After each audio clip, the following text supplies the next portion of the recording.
Hi friends, welcome to our channel. ప్రతిరోజు ఈ సీరియల్లో ఏం జరిగిందో ముందుగా తెలుసుకోవాలనుకుంటున్నారా? అయితే మన ఛానల్ని సబ్స్క్రైబ్ చేసి పక్కనే ఉన్న బెల్ ఐకాన్ని క్లిక్ చేయండి. అప్పుడు మేము వీడియో పోస్ట్ చేయగానే అందరికన్నా ముందుగా ఈ సీరియల్ రివ్యూని మీరు తెలుసుకోవచ్చు. మధు చెప్పినట్టు శ్రేయాకి చెప్తే హెల్ప్ చేస్తుందనుకున్నాను, ఎలా చేసిందేంటబ్బా అని మ్యాడీ ఆలోచిస్తూ ఉంటాడు. మధు వాళ్ళ మామయ్య వాళ్ళ ఇంటికి వస్తుంది. అక్కడ వాళ్ళ మామయ్య ఫోటో చూసి మామయ్య అమ్మ మీద పెద్ద నింద పడింది. ఆ నిందనే నిజమనుకుంటున్న మహి అమ్మ మీద కోపాన్ని, నా మీద ద్వేషాన్ని పెంచుకున్నాడు.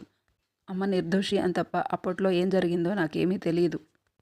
అమ్మని అప్పట్లో ఏం జరిగిందని ఎన్నిసార్లు అడిగినా అమ్మ చెప్పలేదు, నువ్వు చెప్పలేదు. కానీ అమ్మని నిర్దోషిగా విడిపించడానికి అప్పట్లో నువ్వు ఎన్ని ప్రయత్నాలు చేశావో నాకు తెలుసు. అమ్మని ఆ కేసులో ఇరికించిన వాళ్లే అమ్మని నిర్దోషిగా ఎక్కడ బయటికి తీసుకొస్తావోనని నిన్ను అతి దారుణంగా చంపేశారు మావయ్య అని ఫీల్ అవుతూ ఉంటుంది. నిన్ను చంపటమే కాకుండా ఆ నేరం నాన్న మీద వేశారు. చేయని తప్పుకి అమ్మ నాన్న ఇద్దరూ శిక్ష అనుభవించారు. నువ్వు అమ్మ శాశ్వతంగా నాకు దూరం అయిపోయారు మావయ్య అని బాధపడుతూ ఉంటుంది. నాన్న ఎక్కడున్నాడో తెలియదు. అమ్మని నిర్దోషిగా నిరూపించాల్సిన బాధ్యత ఇప్పుడు నా మీద ఉంది మావయ్య అంటుంది. అందుకే గతంలో ఏం జరిగిందో తెలుసుకోవాలి అనుకుంటున్నాను.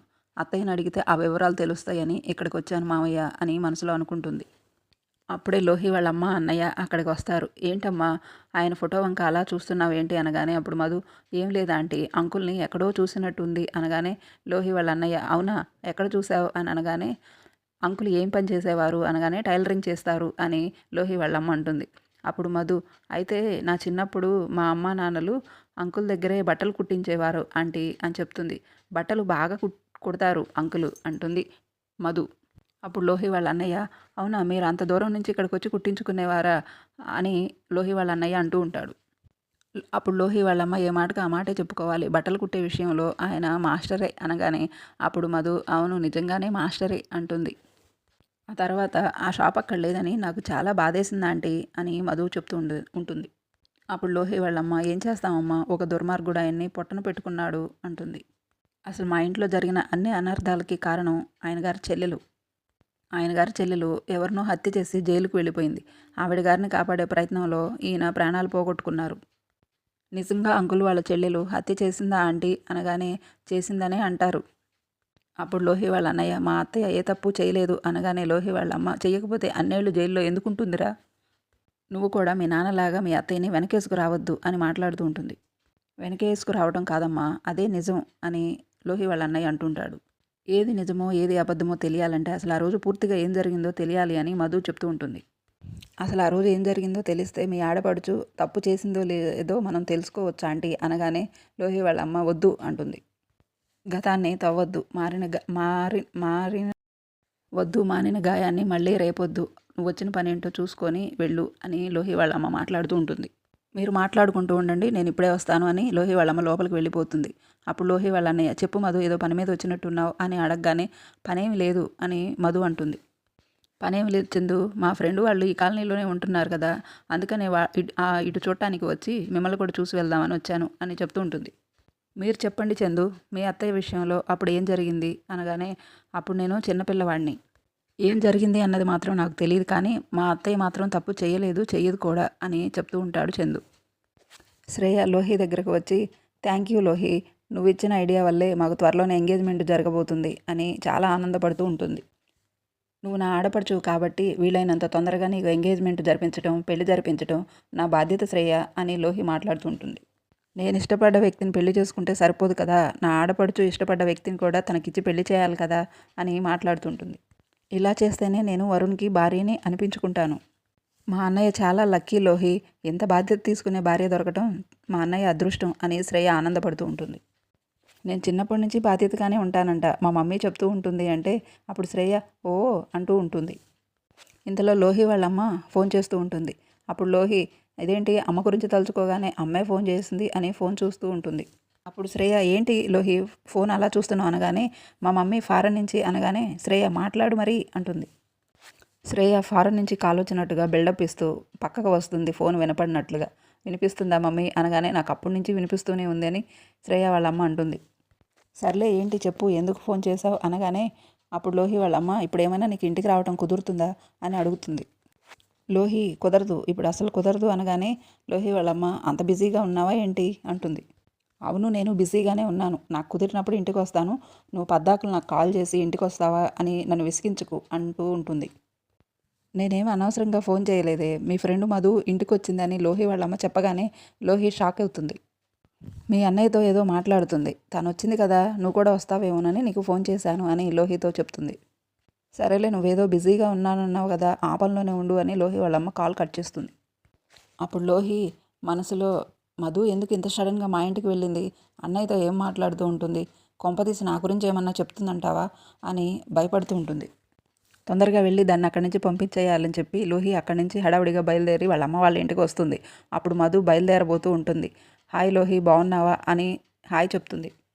నువ్వేంటి మా ఇంటికి వచ్చావు అనగానే నువ్వు వచ్చినట్టే నేను వచ్చాను అని మధు చెప్తుంటుంది. అప్పుడు లోహి వాళ్ళమ్మ అదేంటి ఇందాక నేను ఫోన్ చేసినప్పుడు రావటం కుదరదన్నావు కదా అని అడుగుతుంది.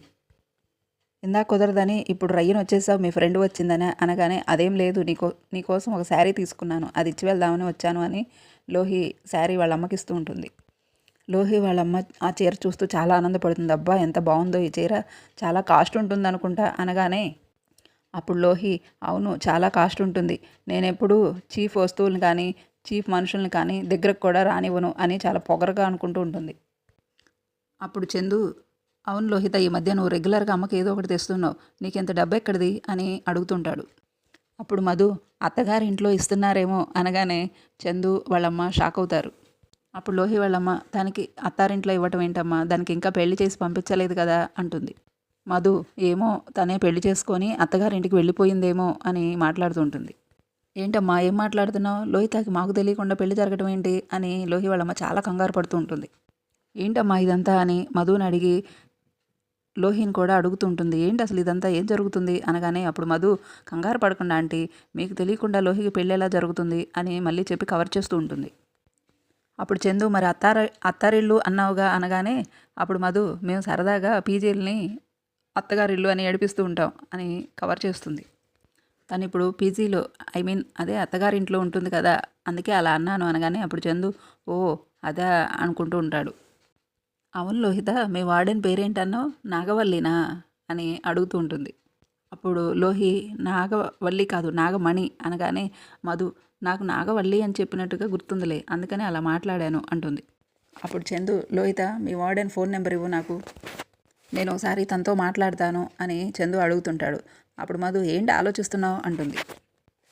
లోహి నేను ఇవ్వను ఫోన్ నెంబరు, మా హాస్టల్ ఎక్కడుందో తెలిస్తే వీళ్ళు నన్ను అక్కడికి వచ్చి చదువుకోనివ్వకుండా డిస్టర్బ్ చేస్తారు అని అంటుంటుంది. నా ఎగ్జామ్స్ అయ్యే వరకు నా అడ్రస్ నేను చెప్పను అని లోహి అంటుంది. తను చెప్పనంటుంది కదా, నేనే కనుక్కొని చెప్తానులే అని మధు అంటుంది. అవును చందు, రేపు మీరు కాలేజీకి వస్తున్నారు కదా, అయితే రేపు ఒకసారి నేను మిమ్మల్ని కలుస్తాను, మీతో ఒక ముఖ్యమైన విషయం మాట్లాడాలి అనగానే అప్పుడు లోహి అదేదో ఇక్కడే మాట్లాడొచ్చుగా అంటుంది.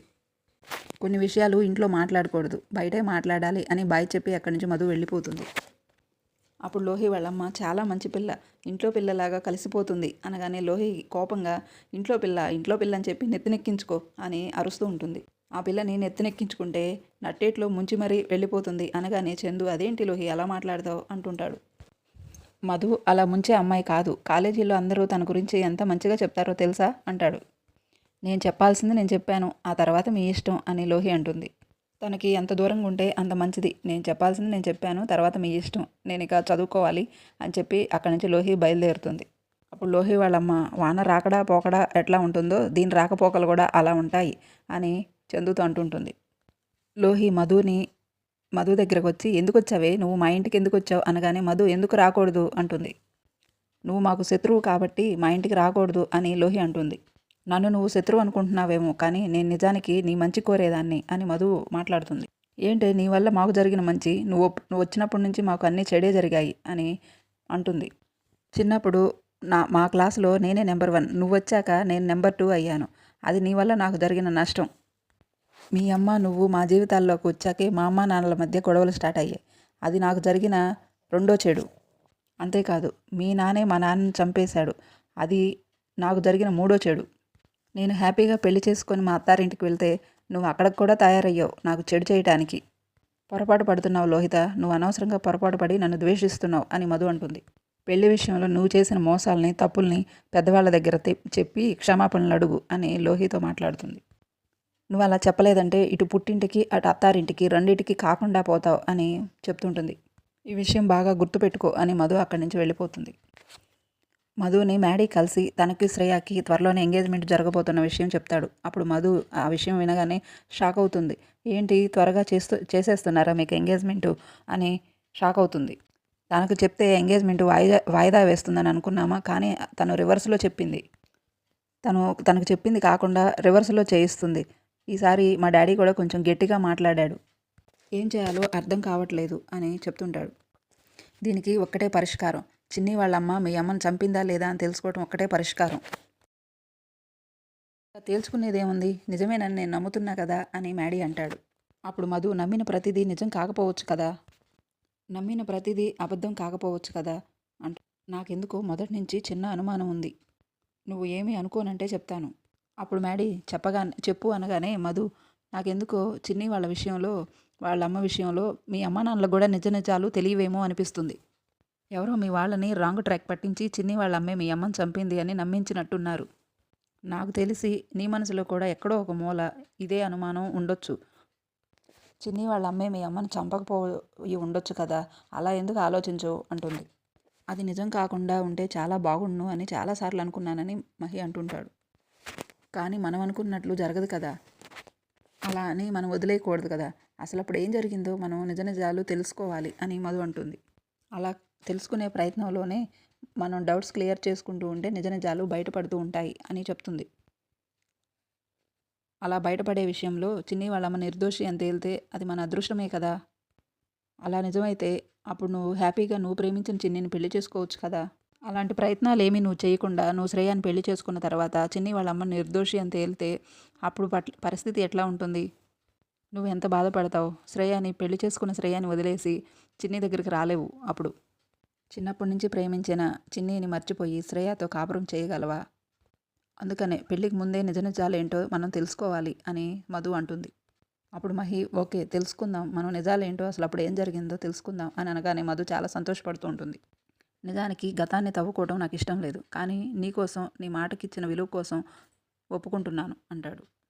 ఆ కేసు వివరాలన్నీ మమ్మీకి బాగా తెలుసు. రేపు ఉదయం 9 గంటలకు నువ్వు ఒకసారి వస్తే మమ్మీతో ఒకసారి మాట్లాడదాం అని మహి అంటుంటాడు. ఏంటి 9ంటికి నీకు కుదరదా అనగానే అప్పుడు మనసులో మధు జైలుకు వెళ్ళి ఆంటీని కలుద్దాం అనుకున్నాను కదా అని ఆలోచిస్తూ ఉంటుంది. మార్నింగ్ చిన్న పని ఉంది, అది చూసుకొని వస్తాను అని మధు చెప్తూ ఉంటుంది. అప్పుడు మహి నీ పని అయ్యాకేరా తర్వాత మాట్లాడదాం మమ్మీతో అని చెప్తుంటాడు. రేపు నైని ఆంటీతో మాట్లాడితే ఏదైనా క్లూ దొరుకుతుందేమో చూద్దాం అని మధు అనుకుంటుంది. మధు నైనిని కలవడానికి జైలుకు వస్తుంది. అప్పుడు జైలు లోపల నుంచి నైని తనని కలవటానికి వస్తుంది. ఎవరమ్మా నువ్వు అనగానే నా పేరు చిన్ని ఆంటీ అనగానే అప్పుడు నైని నువ్వు కావేరమ్మ కూతురువా అని అడుగుతుంది. ఎంతకాలం అయిందమ్మా నేను చూసి, చాలా పెద్దదాని అయిపోయావు, ఎలా ఉన్నావమ్మా అని ఆప్యాయంగా మాట్లాడుతుంటుంది. అప్పుడు మధు బాగున్నాను ఆంటీ అనగానే నైని కూర్చోమ్మా కూర్చొని మాట్లాడుకుందాం అని కూర్చోబెడుతుంది. ఈరోజు ఎపిసోడ్ ఇది జరిగింది. రేపటి ఎపిసోడ్ కోసం మన ఛానల్ లైక్ చేసి సబ్స్క్రైబ్ చేసుకోండి.